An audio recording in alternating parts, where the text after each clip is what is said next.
0-100.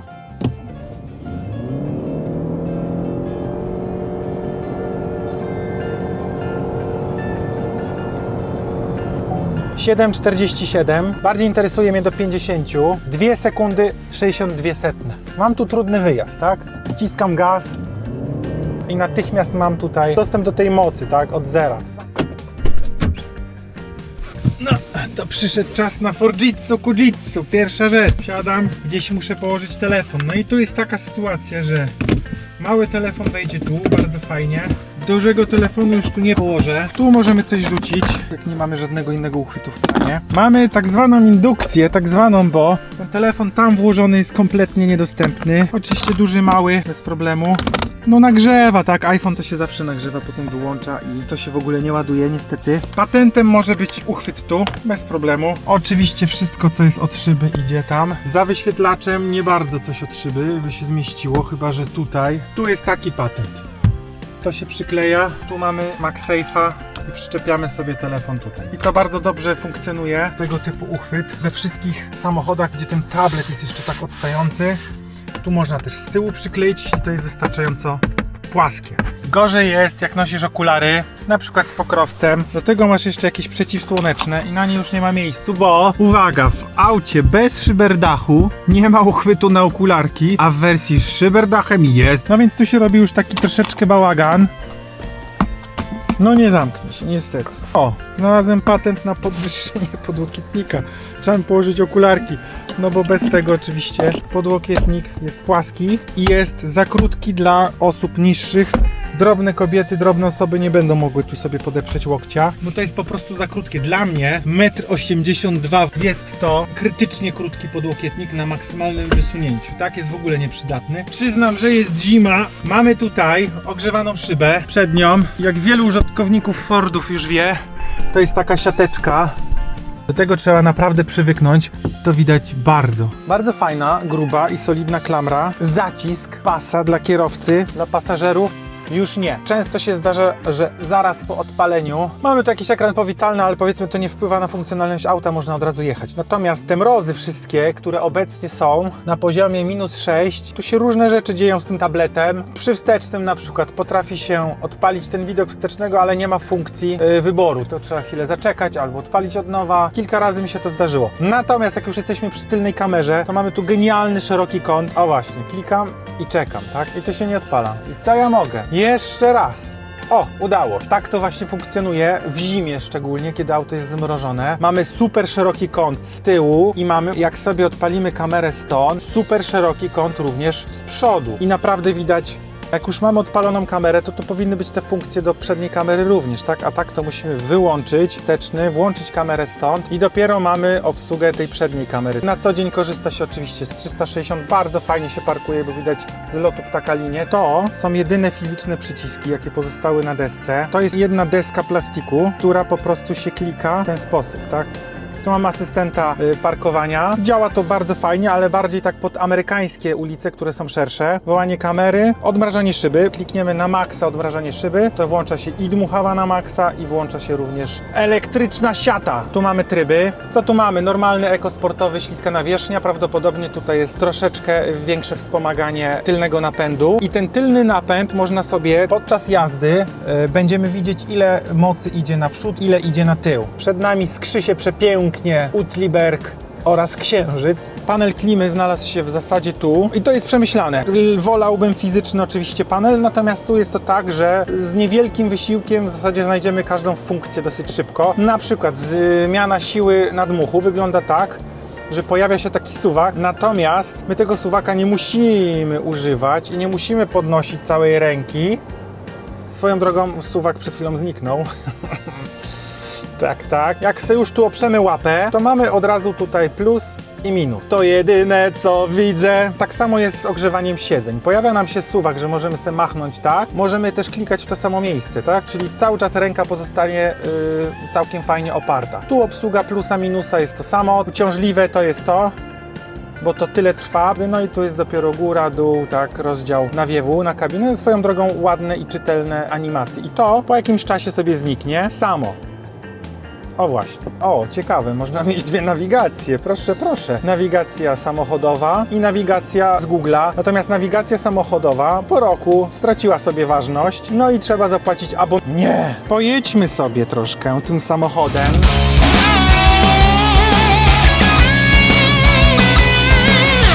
Forjitsu Kujitsu to jest taki wygimnastykowany zawadiaka, bym powiedział, gdyż on aspiruje do bycia autem rodzinnym, ale tego miejsca tutaj to tak 10 cm w kabinie brakuje, co będzie potem widoczne, jak wam pokażę tył, całą resztę, ale można sobie przesunąć kanapę, to się sanki zmieszczą, co mają 110 cm, tak? Zawsze zmieści się wózek, jak się trochę tą kanapę przesunie, chyba że bokiem. Na trasę tej wielkości samochód na długie dystanse też czuć, że to nie są samochody na jeżdżenie 1000-2000 km, zwłaszcza w porównaniu z większymi SUV-ami, bo one się prowadzą po prostu dużo stabilniej. Tutaj troszeczkę takie bujania przy tych wyższych prędkościach, lekko czuć, ale to jest prawdopodobnie charakterystyka oponów balonów, gdyż mamy tutaj 60 i to na pewno też wpływa na zachowanie auta przy wyższych prędkościach. No więc takie auto trochę do wszystkiego, trochę do niczego, tak? On da radę pojechać te 2-3 tysiące kilometrów, bo pojechałem, znam, wiem i bardzo było fajnie, natomiast żłopie wtedy dychę, ale tak mają te hybrydy. I tak naprawdę też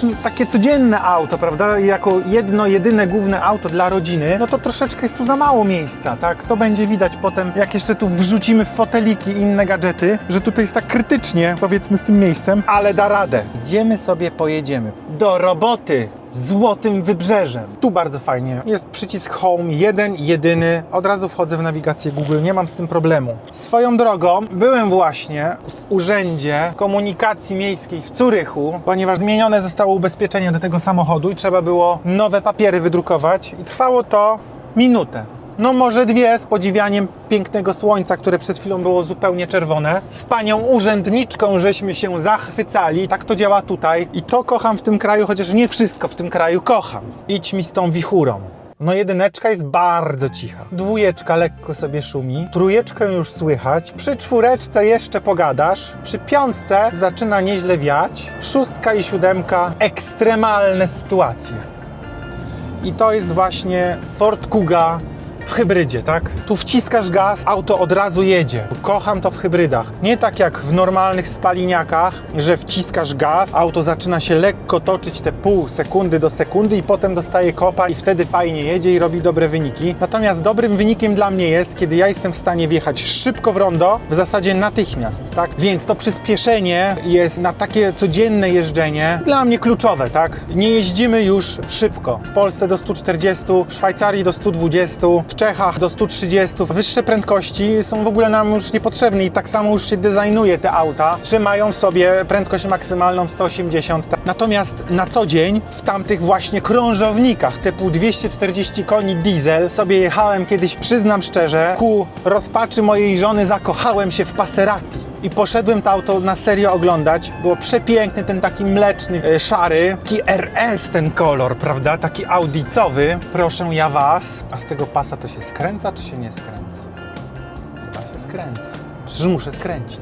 No i wtedy jeździliśmy tak 136-konnym dieslem w Kijance i sobie potestowałem tego Passerati. No to przyznam szczerze, że szok był bardzo, bardzo duży, bo auto oczywiście było bardzo mocne, jak już się bujnęło. Natomiast start, włączenie się do ronda. Boże!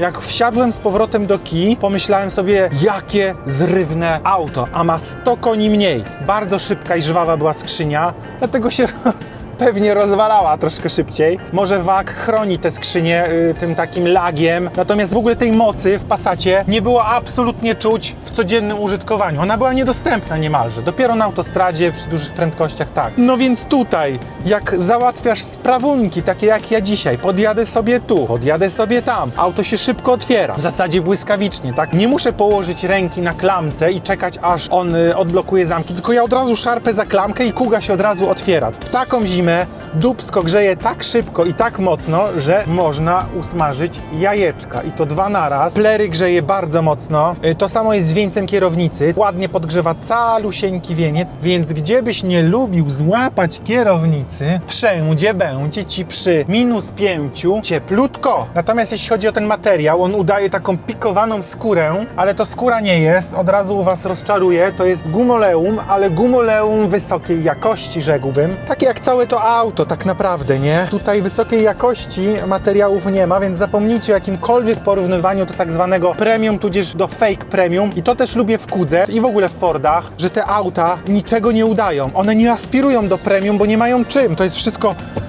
No tu jest powiedzmy troszeczkę miękko, ale to są... O, tu też jest troszkę miękko, ale z tyłu to są po prostu twarde plastiki. Tu są twarde plastiki, tu jest szpara w ogóle przy spasowaniu, tak? Tego boczka. To się trochę odgina.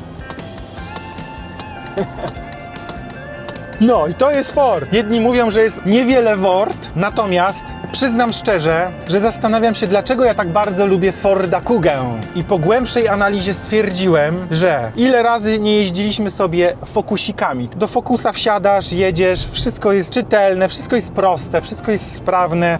Czy to nie była Fiesta, tak? Przeprzyjemne. O, właśnie jedzie Fiesta.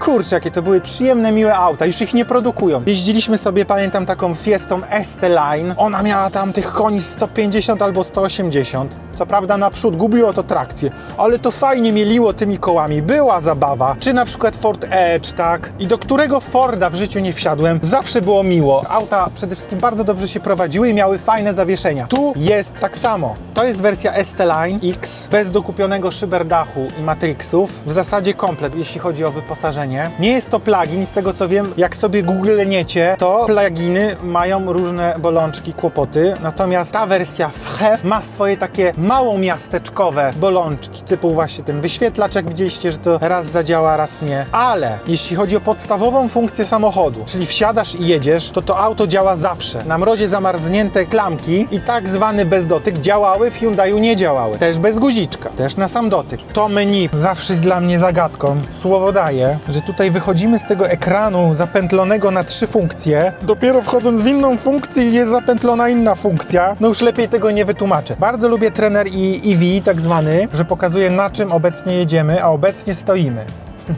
Opuszczamy Wiedikon z uśmiechem na twarzy, gdyż mamy piękny dzień i zapowiadają dodatkowe opady śniegu. Cieszymy się.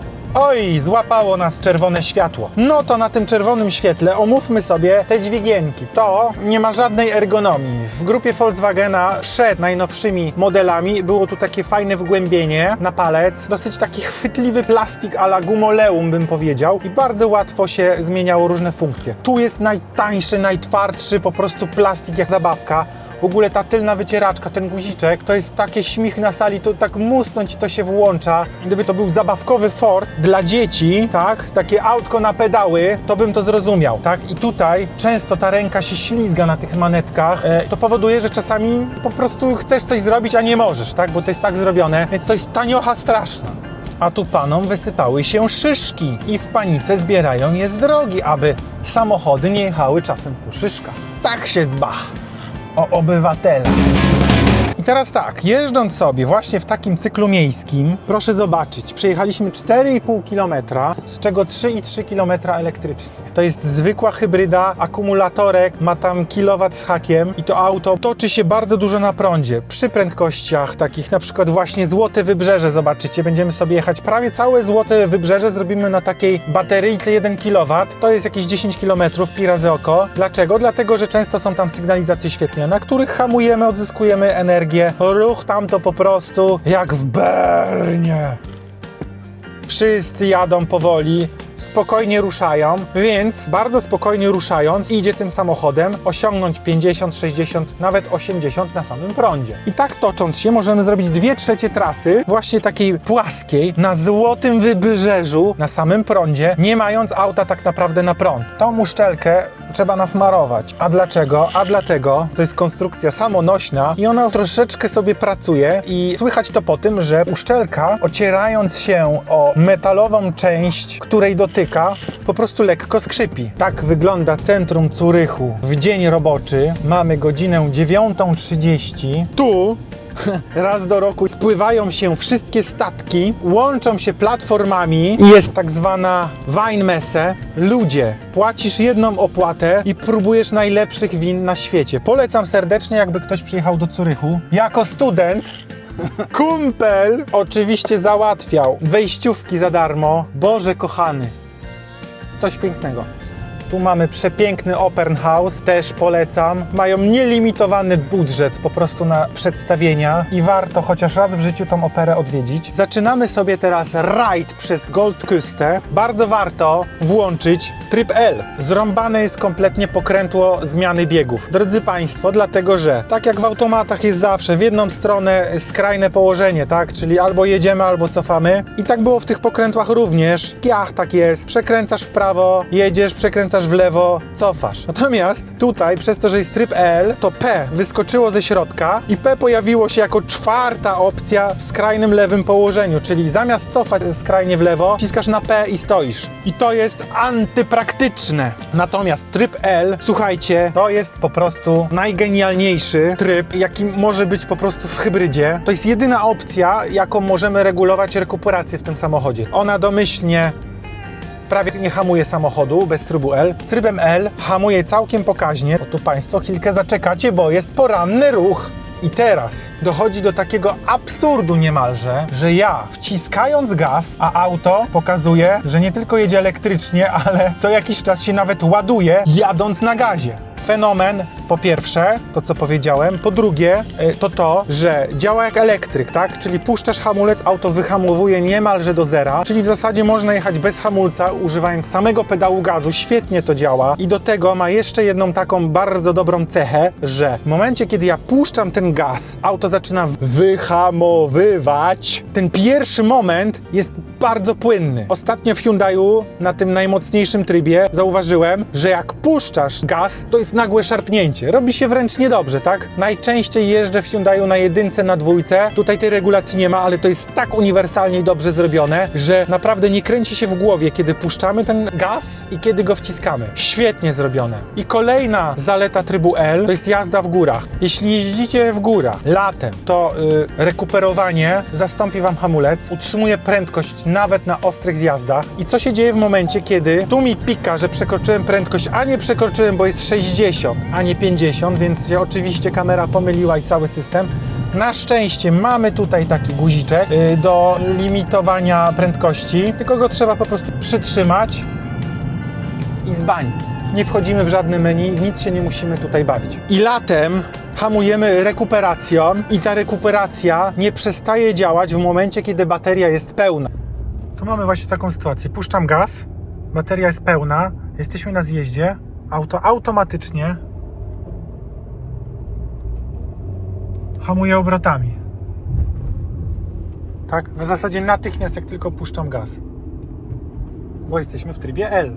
W Hyundaiu na przykład Santa Fe, w momencie kiedy bateria jest pełna, dostajemy komunikat: hamowanie rekuperacją jest niedostępne, bateria pełna. I dziękuję, możesz manetkami oczywiście sobie regulować skrzynię biegów, bo tam jest automat 6-biegowy, klasyczny, mokry, hydrokinetyczny. Tu mamy skrzynię CVT, więc nie mamy żadnego wpływu na to, jaki bieg wrzuci auto, oprócz właśnie tego trybu L. I co się dzieje, kiedy ta bateria jest rzeczywiście pełna na zjazdach? Ano to, że auto po lekkim odpuszczeniu gazu automatycznie zwiększa obroty i hamuje obrotami. Działa to znakomicie. Ford, tak, róbcie dalej, a wszyscy inni uczcie się. No nie wyobrażam sobie lepiej tego zuniwersalizować. Migacze w tym samochodzie, słuchajcie, są tak ciche, że ich prawie nie słychać. Na autostradzie nie słychać migaczy już w ogóle. I proszę bardzo, albo elektryk, albo ładowanie. Ja nie zużywam teraz wachy. Jedziemy sobie takim właśnie żółwim tempem tutaj, mimo że jest 50-60, jedziemy sobie te 40, jak kolega przyjaciel w Audi A3 przed nami. Tu sobie ludzie właśnie hamują, zjeżdżają, my odzyskujemy energię. Proszę, ja przyspieszam teraz na elektryku, co prawda powoli, ale to teraz właśnie bardzo dobrze widać. Ja nabieram prędkości, jadę tylko na elektryku, jeszcze nie jestem na limicie tego napędu elektrycznego, bo to pokazuje mi trener. Jadę sobie na elektryku. Za darmo. Elektryk. Elektryk. Tu jest płasko, tak? Teraz lekko z górki. Cichusieńko, jak tu jest cicho. Tu tak w ogóle mamy podwójne szyby, tylko może ktoś będzie w stanie mi wytłumaczyć, jaki ma sens podwójna klejona szyba, kiedy ona jest tej samej grubości, co pojedyncza szyba nieklejona. każdym razie jedyne odgłosy w tym samochodzie, jakie słychać, to jest taki fajny feedback toczenia. Teraz jeździmy oczywiście na zimóweczkach koreańskich. Ufam Koreańczykom jeszcze. I ja dostaję fajną informację zwrotną, po czym jadę. Natomiast nie jest to hałas. Znowu jadę tylko na prądzie. No genialne po prostu. I teraz statystycznie, drodzy Państwo, przejechaliśmy sobie dzisiaj z Urzędu Komunikacji Miejskiej 13,3 km, z czego 10,1 elektryczny. Nie słyszę silnika. Czyżbyśmy znowu jechali na prądzie? No elektryk. Teraz jest słońce, ten dach jest, słuchajcie, do połowy widoku szyby tak spokojnie, to jest wiosło. Jakbyście wylądowali kugą w wodzie, wymontowujesz to i wiosłujesz tymi dwoma wiosłami.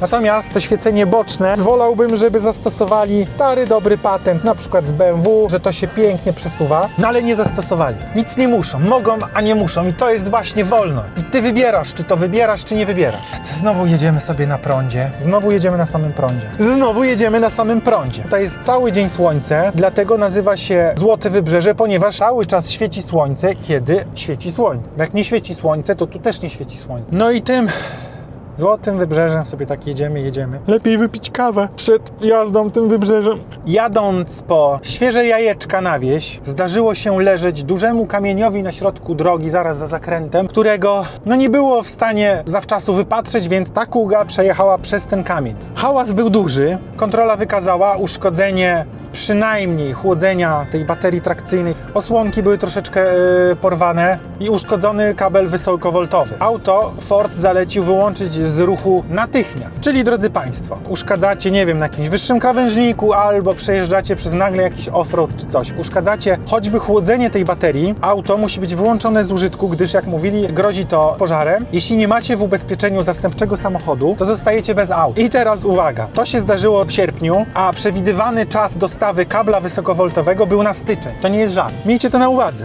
że można zostać z kugą bez kugi. Powiem Wam, że na co dzień, jak mam wybrać dużego SUV-a albo sobie myknąć gdzieś Fordjitsu Kujitsu, to wybieram Fordjitsu Kujitsu. Taki twój cień, wręcz bym powiedział. Zawsze możesz na niego liczyć. No i znowu jedziemy na prądzie. Skrzypią drzwi, naprawdę. Tu nie ma dziur, tak? Bo w tym kraju nie ma dziur. Tak, nie dotykam tych drzwi, a one lekko sobie skrzypią. No i właśnie, przechodząc do takich drobnych mankamentów tego samochodu. To są takie materiały wysokiej jakości w najtańszej kategorii. To udaje karbon, jest plastikowe, to jest gumoleum, to jest jakaś sztuczna skóra, te takie alcantary, tak? To jest wszystko, masz wrażenie, z ropy naftowej zrobione. To nie jest krówka, tak? To jest wszystko sztuczne i niestety auto ma pokonane 18 303. To w tym aucie nadal występuje intensywny zapach nowego samochodu, który normalnie mija naprawdę dosyć szybko. W tym aucie jest on na granicy mojej tolerancji. Ja nie lubię intensywnych chemicznych zapachów, a tu niestety czuć.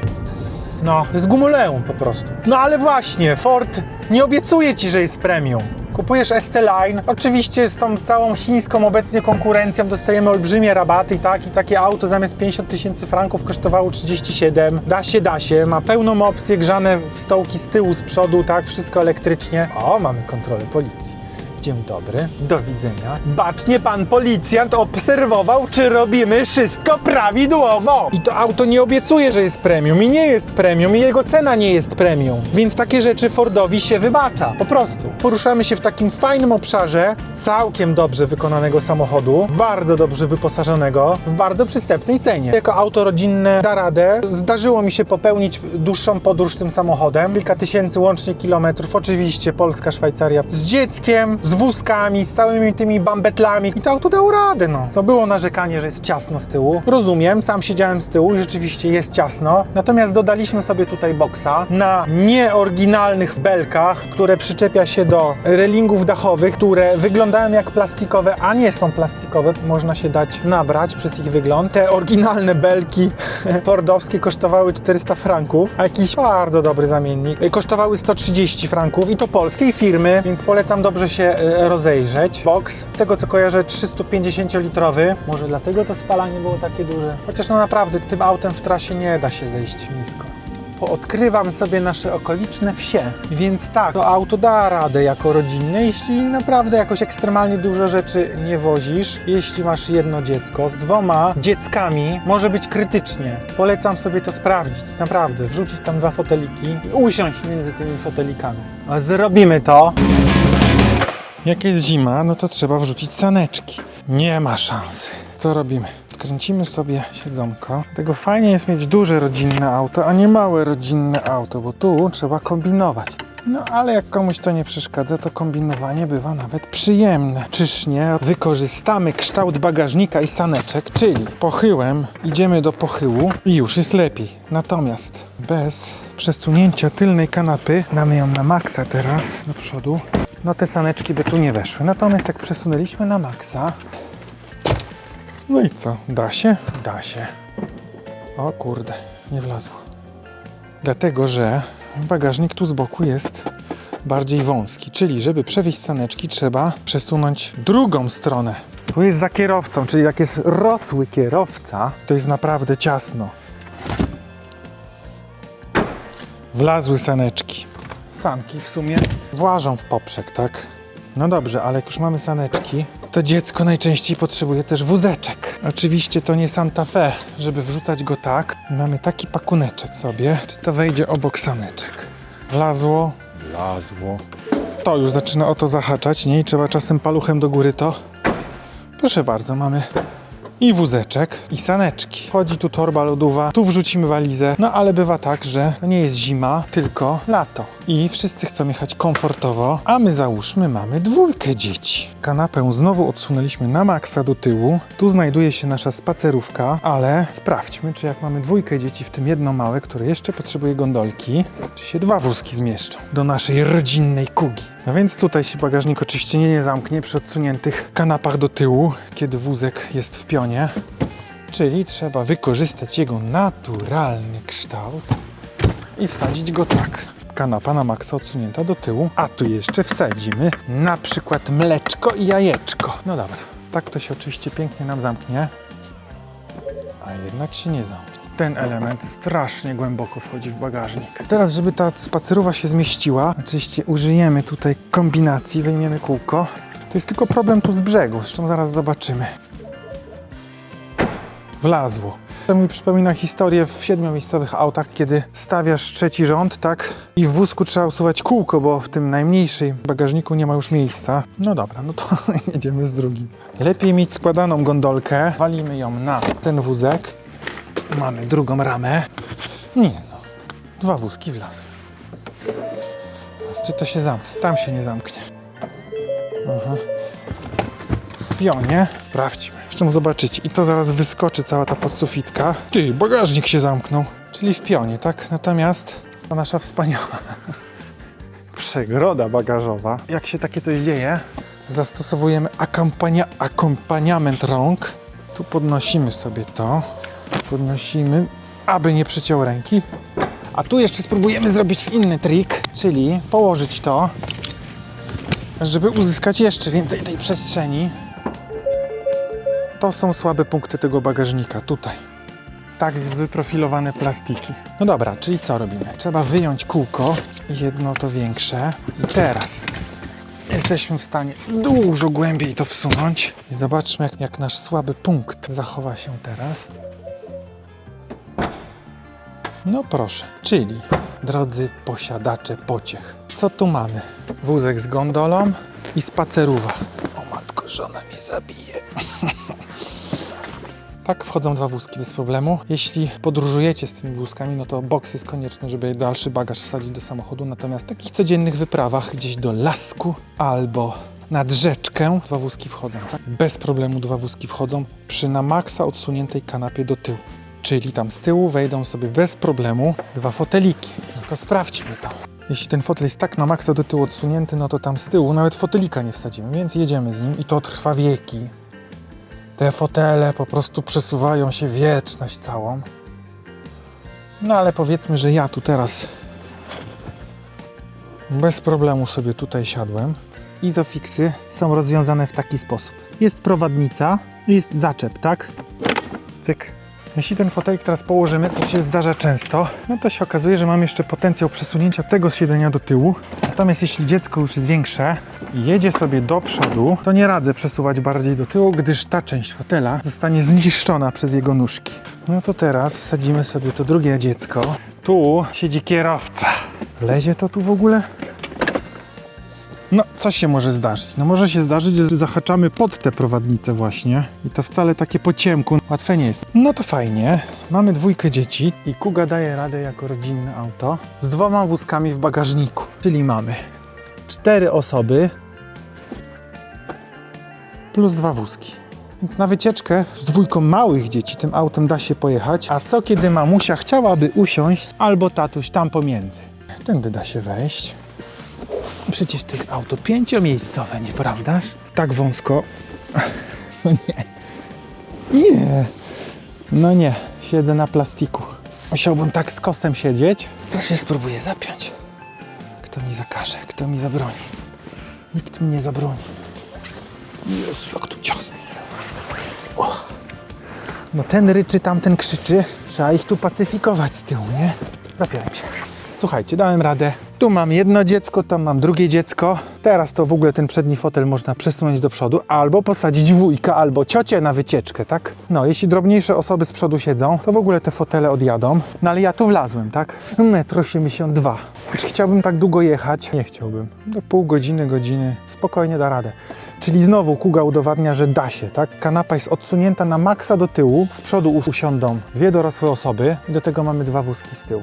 Nieźle. I zobaczcie, na ile się przydaje ten super wynalazek. To samo w sobie jest oczywiście zrobione po fordowsku. Łatwo to urwać. Jak czytacie fora, to wiecie, że ludzie pytają o zamienniki. Tak, to jest zrobione na słowo honoru. Tu to się urywa. No ale nam się jeszcze nie urwało, bo o tym wiem. No w każdym razie łatwo to zahaczyć i urwać. Czy to jest przydatne? Zobaczcie, co bym zrobił z sąsiada Audi. By mnie tutaj okaleczył. To samo jest z przodu. W klameczkę już bym walił metalem. To jest średnio przydatne, no. W idealnych warunkach, gdyby tu ściana stała, to tak, nie obijemy. Drzwi natomiast inne auta bardzo łatwo obić, więc o tym nie zapominajcie, że to niewiele daje w codziennym użytkowaniu. I do tego, słychać to, nie? Jak to się otwiera. Drzwi zamykają się bardzo lekko. Natomiast odgłos jest, jakby się coś zepsuło. No ale nic się jeszcze nie zepsuło. No to teraz jedziesz do rybaka i kupujesz dużo ryb, tudzież teściu nakupował ci 10 kilo pierogów. Musisz je gdzieś przewieźć. To jest duża torba lodowa. To wygląda tak. Na miejscu mamy port 12V. Sę go tu wciskamy i możemy sobie tak jechać. Jak robicie mniejsze te zakupy, to tak jak i my wozimy raczej tą malutką torbę lodówkę, ona ma chyba 25 litrów. I to sprawdźmy na koniec, czy jak zamkniemy już ten bagażnik, a dziecko tu wsadzi rączkę, czy mu tą rączkę... O ja pierduka. No nie zabije, no mnie lekko zabolało, no. No raczej bym tutaj dzieci nie trzymał, kiedy zamykacie ten bagażnik. No ono tak dociska, a to jest fajnie zrobione, on tak dociska, jak są jakieś miękkie rzeczy, to on jeszcze domknie ten bagażnik. No ale jak jest naprawdę coś twardego typu rączka, tudzież główka dziecka, to odskoczy do góry. Gdyby wam się zdarzyło, że przednia maska faluje podczas jazdy tutaj, to jest na to patent.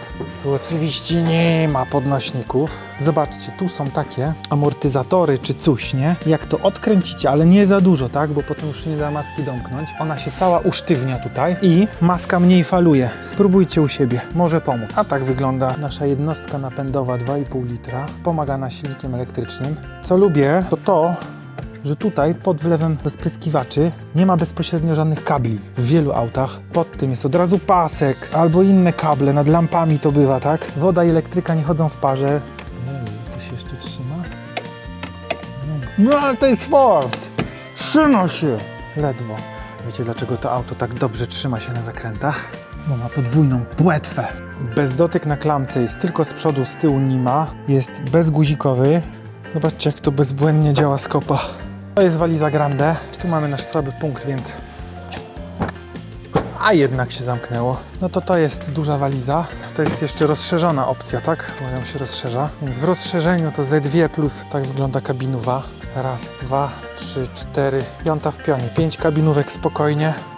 Tych dużych. Jak się lubicie w duże pakować, to raz, 2, 3 i jeszcze coś. Jak już pójdziecie w ogóle w górę, zdejmijmy to. Nasza osłona przeciwbagażowa. Taki daszek można by gdzieś przeciwsłoneczny powiesić, nie? Zobaczcie, na kempingu. Kanapa jest oczywiście cały czas odsunięta na maksa do tyłu. Zobaczmy, tak? Ajajaj, czy urwie mi szybę? Bez problemu. Tam jeszcze wejdą pierdółki, tak? Czyli w pionie te walizy też wchodzą, a jak już wejdą w pionie, no to wtedy można tu dociskać jeszcze. Tak, tu już będzie przesada. 2 plus 3 duże walizy. No. Niech mi ktoś powie, że Kuga ma mały bagażnik. Zmieściłem wszystko, co chciałem? Zmieściłem. No już skończyłeś pakować tą Kugę, zamykasz bagażnik, a ona tobie na do widzenia gra. You look good, brother, i z tą melodią odchodzisz od auta w dobrym nastroju, jeśli lubisz modern talking. Jak to auto przyjemnie jeździ. No tu jest cichusieńko, na tym prądzie ciągle. Kierownica nie chodzi za lekko, nie chodzi za twardo. To gumuleum tak pięknie lepi się do skóry, łatwo się tą kierownicą manewruje. Ona jest gruba, ona jest miękka, ale nie za miękka. No skrzypia mówi. I to tak muszę przyznać, że jak mi się zdarza właśnie po takich dołach w tej idealnej ciszy na prądzie jeździć, to słyszę, że nie tylko drzwi kierowcy tak sobie poskrzypują. Proszę, proszę. Ale inne też. Zakręty w tym samochodzie, to jest po prostu bajeczka. On jest zestrojony. Najlepsze moje określenie, które jestem w stanie znaleźć na to zawieszenie, to jest, że jest sprężyste i twarde, aczkolwiek nie jest za twarde. Nie ma tu DCC i ja nie chcę DCC, ja chcę coś takiego, czyli idealnie zestrojone zawieszenie, które na dziurach nie tłucze, w którym czuć, po czym jedziesz. W zakrętach auto się prawie w ogóle nie wychyla, prowadzi się bardzo pewnie, nawet na oponach, balonach. Tego migacza prawie nie słychać. Mamy tu ciężki, śniegowy, lodowy wręcz podjazd. Auto wskrobuje się bez najmniejszego problemu na zimowych oponach. Dobrze, stańmy sobie w słonku, żeby było widać, jak bardzo brudny jest ten samochód. Miałem taki zamysł, żeby pojechać na myjnię, ale przyznam szczerze, że mam taki jakiś dziwny fetysz na to, żeby pokazywać auta, kiedy są brudne. Zanim go umyję, to wam pokażę, jak to wszystko pięknie się brudzi. No i tak, no co do Forda Kugi, trzeba powiedzieć sobie wprost. Bardzo dużo zależy od wersji, w której ten Ford Kuga jest. Jeśli damy tutaj większe fele, mniejszą oponę, damy inny, dużo jaśniejszy kolor plus szyberdach, to auto wygląda całkiem zgrabnie. Natomiast damy mu właśnie czarny kolor, opony balony, on wygląda po prostu jak jajko na kołach. Więc zdecydujcie sami, czy to jest piękny samochód, czy to jest niepiękny samochód. Na pewno jest to brudny samochód. Jeśli chodzi o światła, nie mamy tu matrixów. Gdybyśmy mieli, to ta cała środkowa listwa świeciłaby nam również się jak psu mokry ogon w słońcu. Te lampy tu w środku wyglądają tak tanio, bym powiedział, natomiast te światła mają świetną funkcję, że się rozjaśniają i ściemniają. Słynnym błędem asystentów świateł niematrixowych, które włączają, wyłączają nam światła długie, jest to, że jak przed zakrętem nam chcą włączyć te światła, a zza zakrętu nagle coś wyjeżdża, to oczywiście reagują z lekkim opóźnieniem, jest efekt, że komuś mrygamy, tak? No to tutaj raz, że te światła się lekko ściemniają, więc tego efektu mrygnięcia nie ma, a dwa, że one nie mają liniowej kreski w snopie światła, tylko mają rozproszone to światło, to uważam jest dużo lepsze niż ta kreska, dlatego że właśnie dużo mniej jest efektu migania, także jak podjeżdżamy pod górkę, jak jeździmy przez różne nierówności, tak? Zawsze te LEDowe światła nas oślepiają, bo po prostu auto się podnosi, one są lekko w dół ustawione, żeby nas nie oślepiać, no ale jak przód idzie w górę na jakiejś dziurze i w dół, tak, to nas oślepia. Natomiast tutaj jest to zminimalizowane, chyba w Fordzie dbali o to, aby ten problem właśnie zminimalizować. Oponki, balonki, mamy tutaj zimóweczki koreańskie, 235/60 na 18. W tym aucie mamy wszędzie LEDy. Migacze są LEDowe, podświetlenia rejestracji są LEDowe, podświetlenie bagażnika jest LEDowe, migacze w lusterkach również są LEDowe, tu mamy kamerkę do 360 i tu mamy taką lampkę, tak, oświetlającą nam tutaj w nocy dookoła samochód, która również jest LEDowa. Ambiente w nocy prezentuje się tak. Klameczka podświetlona, nogi podświetlone, napoje podświetlone, z tyłu zero. Jest tylko przycisk do otwierania szyb oraz guziczki do włączania podgrzewania siedzeń. Wszystkie lampki w kabinie również są LEDowe i ta z tyłu klika się, tak, i można sobie ją włączyć i wyłączyć. Wyłączamy sobie na stałe oświetlenie wnętrza.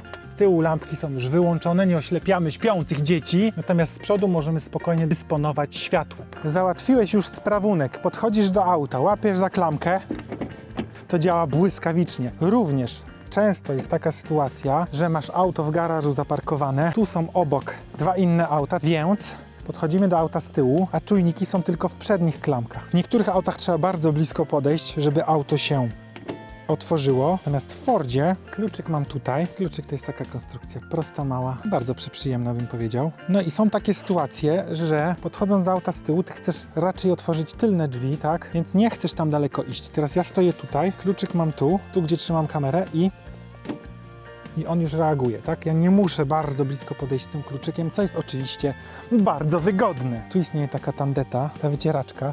Znaczy, no dobrze, działa, spełnia swoją funkcję i wszystko, ale na przykład na myjni zdarzyło mi się sobie tu zahaczyć i ta wycieraczka oczywiście wypadła od razu. Ona jest tylko na taki wcisk, dosyć podstawowy. Bagażnik otwiera się idealnie z kopa. To działa zawsze bezbłędnie. Bagażnik, jak widzicie, otwiera się dosyć szybko.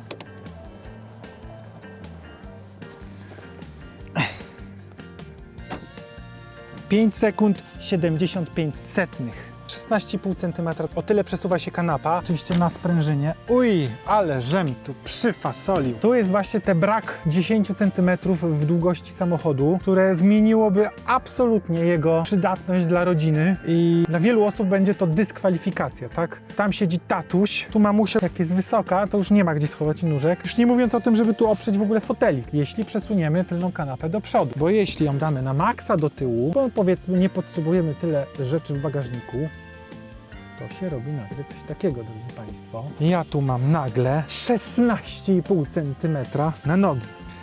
Pod podłogą w zasadzie nie ma koła zapasowego w serii. Jest za to zestaw naprawczy i masa plastiku. Całkiem fajnie można bagażnik powiększyć. Ta dojazdowa była po prostu dokupiona do tego samochodu i tutaj wciśnięta na akumulator. Tak, także tutaj dla tych, co potrzebują dużo rzeczy wozić, istnieje opcja powiększenia tego bagażnika tyle w głębokości. No i tu różne bambetle można sobie dookoła wrzucać wtedy. To jest wszystko zmarnowana przestrzeń. Mamy tu jakiś dodatkowy uchwyt, jakąś siatkę czy coś powiedzmy, no ale to jest w zasadzie wszystko. Tu jest taka wnęka fajnie, można jakąś gaśnicę ewentualnie umieścić. To jest subwoofer.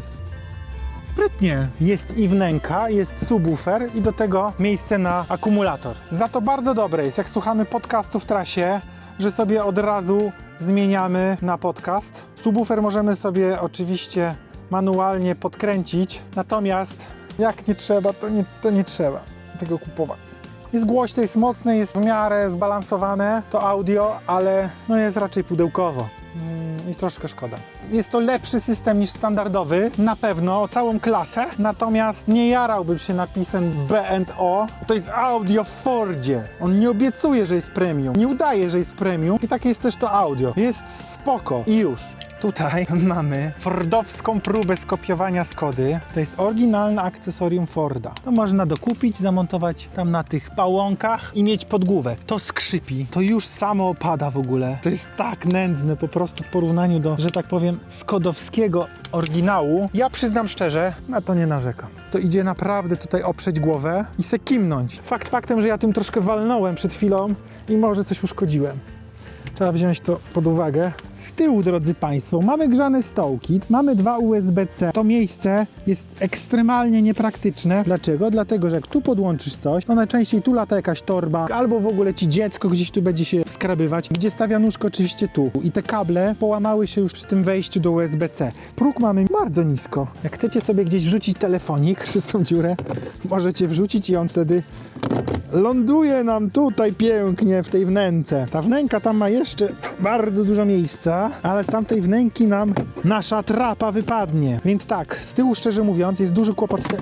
Ajajaj, że atrapa to aż tak nie trzeba rzucać. Atrapa ze śniegiem. No i właśnie, no mamy tu pobrudzone coś, tak? No wpadało nam tą piochu, śniegu. I co robimy? Bierzemy szmatkę, wycieramy to, jest po kłopocie. Tutaj jest zdecydowana przewaga nie premium nad premium. No więc ten telefon, no wejdzie, tak? Tu można wrzucić oczywiście telefon. Po podłokietniku duży telefon nam już tak nie wejdzie, tak nam, no też nie wejdzie. Za to mały telefon nam bez problemu wejdzie i tak nam też bez problemu wejdzie. I to nawet sobie można tutaj takie kino zrobić pod warunkiem, że nie jest to jego starszy brat. Chyba że no Homa tu wcisnął, to też wejdzie. Oczywiście można wszelkie akcesoria domontować sobie tutaj, tak jest ich dyliard po prostu na chińskich serwisach. Uchwyty. To jest spasowanie Forda, nie? No ale Ford niczego nie obiecuje przecież. Nie obiecuje, że jest premium. Patrzcie, ja to sobie mogę w sumie wymienić na jakieś drewno. Podłokietnik jest mięciutki, natomiast to wszystko, ojojoj. Buteleczka półlitrowa ma tu swoje miejsce. A jak ktoś lubi kawkę, postawi sobie kawkę dużą, średnią, bardzo fajne tu są te. Postawi sobie kawkę małą i nadal ona się wsuwa w te uchwyty. Espresso nie polecam. Zresztą kto zabiera espresso do auta? Natomiast jeśli jedziemy we dwójkę, duża i średnia wejdą, natomiast duża i duża będą się troszeczkę kłócić, czyli tu kawka, tam napój i możemy jechać. Na buciory tam jest pięknie, dużo miejsca. Mamy dodatkowy nawiew, mamy tutaj pokrętło i to naprawdę się zamyka i nic stąd wtedy nie wieje. Kurze łapki, nawet dla kierowcy, który boi się sam siebie. Jak ja lubię opony, balony i te małe fele. Jak to fajnie bojowo wygląda. Te czerwone hamulce. Tu coś jest z klockami tarczami, bo idzie kreska po środku i to w obydwu od nowości. Kola tak fajnie tutaj obłożone. Rzekłbym nawet wygłuszającym.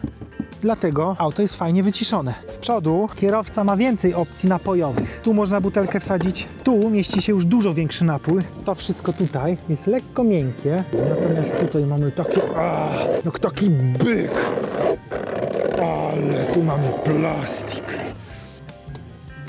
Ja tam Fordowi wybaczam.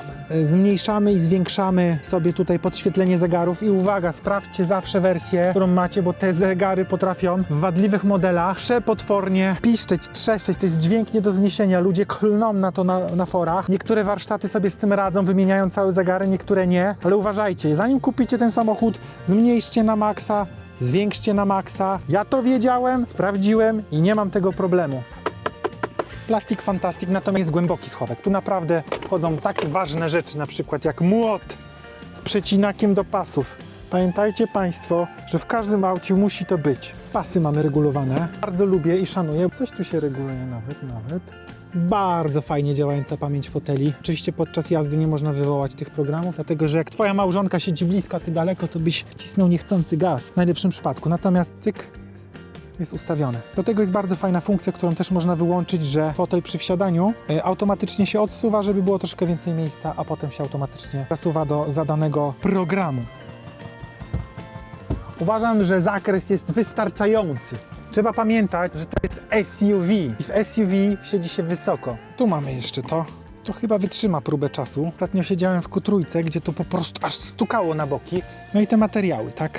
Umówmy się, że nie robi to dobrego wrażenia przy macaniu. Wizualnie robi to dobre wrażenie. Naprawdę, to wygląda jak prawdziwa skóra, ale jak się już to dotknie i powącha, to nie jest skóra. Dobrze, to się wszystko trzyma. Ford jest okej. You look good, brother, lui. Jest muzyka, jest życie. Fordziczo! Mykniemy sobie jeszcze tu i tam. Szukanie aplikacji w iPhone'ie. Niewykryte aplikacje. Po wyłączeniu i włączeniu silnika kontrola akcji włącza się ponownie. No i najbardziej szanuję Forda za to, że na kierownicy to polityczne pikanie, ten zgrzyt, ten bełkot polityczny można wyłączyć sobie z kierownicy. A z kawusią z przodu, duży, średni, a jak ktoś już to espresso albo jakiś mniejszy soczek w plastikowej butelce przytarga do auta, to nawet tu jest takie miejsce. Nawet jak odsuniemy podłokietnik na maksa do przodu, trzymasz se łapę i masz kubeczki, tak? Tu jak pijesz dużo wody w trakcie jazdy, i se nawet na tym wygodnie oprzesz rękę. Lecimy. Ależ fajnie. Tu jest asystent chyba zjazdu, co? Nie ma asystenta zjazdu. To jest L, jest asystent zjazdu. Można tak powiedzieć. Wejdziemy sobie na autobandziurę jeszcze. Taką naszą tutejszą wiejską autobandziurę. Tylko takie tu mamy, gdzie się jeździ tak pod stóweczkę. Jedziemy na prądzie. Jest cichutko. Znowu. Coś pięknego. Dźwięk silnika jest ciekawy, bo jeśli jeździsz spokojnie, to w zasadzie prawie w ogóle tego dźwięku nie słychać. Do tego dochodzi imitowanie biegów. Nie doszedłem jeszcze, od czego to zależy. Więc można się naprawdę pomylić, czy to jest samochód ze skrzynią CVT. Zwróćcie na to uwagę, jak wykluczacie ten samochód, jakiekolwiek auta ze skrzynią CVT. O właśnie, ja się włączam do ruchu. Gaz i rura! Ależ to idzie. Bo no tylko w takich sytuacjach wyje ten silnik, tak? Rzeczywiście robi się głośniej, ale nadal uważam, jest kulturalnie wyciszony. Jechałem rawką z CVT. Matko bosko, jak to było? Też wykluczałem skrzynię CVT, dopóki nie przejechałem się tym autem i stwierdziłem, okej, ja jestem za. Jedziemy sobie stabilne 80. to jesteśmy na takim przyjemnym poziomie 58-59 dB. Tu jest taki problem w tym samochodzie i w tej konfiguracji Apple CarPlay i tak dalej, że na WhatsAppie nie możesz nagrać notatki dźwiękowej. Jedziemy sobie tą 100. Tak w ogóle asystent pasa Picobello Idealo świetnie trzyma się linii. No to przy 100 62-63 dB, 120, 65. Jeśli chodzi o lag, to lag jest taki.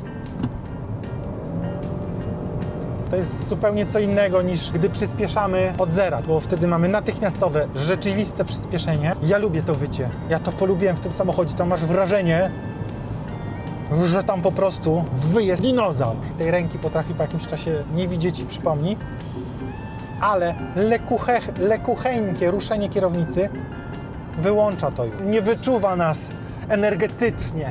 To nas raczej wyczuwa ruchowo. Tu na przykład zdarza się, że jedziesz sobie długi dystans na tempomacie tym samochodem, jedziesz sobie za kimś, jego prędkością, nagle tempomat zaczyna przyspieszać, mimo że on nie zaczyna przyspieszać. To się koryguje dosłownie po 2-3 sekundach, więc nie podjeżdżamy jakoś bardzo blisko, ale zdarza się temu tempomatowi, że on przestaje widzieć samochód z przodu i to w dobrych warunkach pogodowych. No to podsumowanko, wszystkie sprawunki zrobiłem. Chlebek kupiłem, rybkę kupiłem, urząd odwiedziłem. Ford Kuga to jest mój ulubieniec. To jest mój kompan codzienności. To jest mój cień i asystent. On mnie nigdy nie zawiódł. W najtrudniejszych sytuacjach zawsze dawał radę, a tych trudnych sytuacji trochę miał, bo na przykład nam domontowali hak z wadliwą wiązką, która rozładowywała akumulator i dało się go odpalać ze startera. Auto jest szybkie, 7 sekund z hakiem do sety. Auto jest bardzo dobrze wyciszone. Auto jest bardzo dobrze wyposażone. Auto bardzo dużo, jak na miękką hybrydę, potrafi jechać na prądzie. Auto świetnie sprawuje się zimą, ma świetne właściwości jezdne i fenomenalnie jeździ się tym autem w zakrętach. Skrzynia CVT w zasadzie, jeśli jeździsz po cywilnemu, w ogóle nie daje o sobie znać, że tu jest. Auto